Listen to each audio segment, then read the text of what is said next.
acabou a bolinha, né? Vamos se divertir um pouquinho. Se suicidar um kamikaze louco agora, hein? André, sobe. Tomei na cabeça. Não, neném? Vamos brincar um pouquinho lá, eu e você e eu? Vamos lá. Então vai. Vai, Tom, vai, Tom! E aí, Nathan, gostou? Gostei, você tá filmando? E aí, gostou? Pega um pouquinho. Gata, pega um pouquinho na mão. E aí, como que você achou? Legal? Tomei tiro pra caralho. O Mário Berto, o que você achou? Quer pegar na mão um pouquinho? É. Te levou muito tiro? Matou muita gente? Opa, Fica tudo com medo. Sheila? Foi bom, mas eu queria ter matado alguém.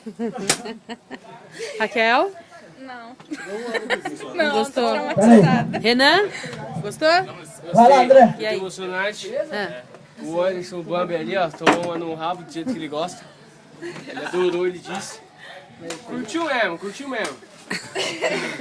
Ele adora, ele se O amarra, André me sarrafou. ele faz o quadradinho de 8. Natália, gostou?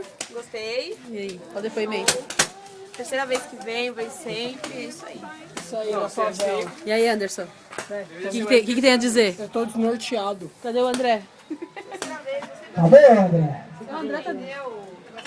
É, não tem onde tirar na... Quem mãe da mãe consegue ver? E você? Você, bebê, gostou? Você gostou? Sim.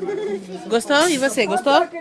Renato, o que você gostou mais daqui? Fala. Fiz uma aposta com ele.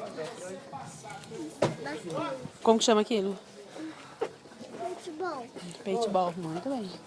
Onde eu tô? Eu tô desnorteado.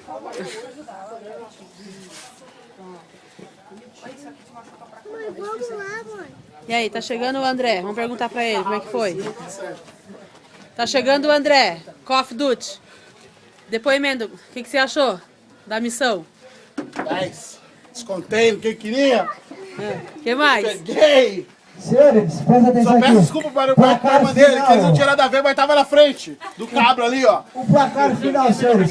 Mata Call of Duty. 7 pontos. Aê, cadê a animação? É o Mata Cadê? Call of Duty. Cadê? Oxe, que animação é deles. Pra eles terem animação. Ah, tá. Call of Duty. 20 pontos. Senhores, vocês gostaram da brincadeira? Muito! Maravilha, senhores. Voltem sempre precisando. O Pet vai agradece. Vai lá. Tá emagrecendo da outra. Aê, arigato! Chororino. Arigatou, Bacadaro. Obrigado, seu idiota. Tá, eu sei a tradução, viu? Que é o quê?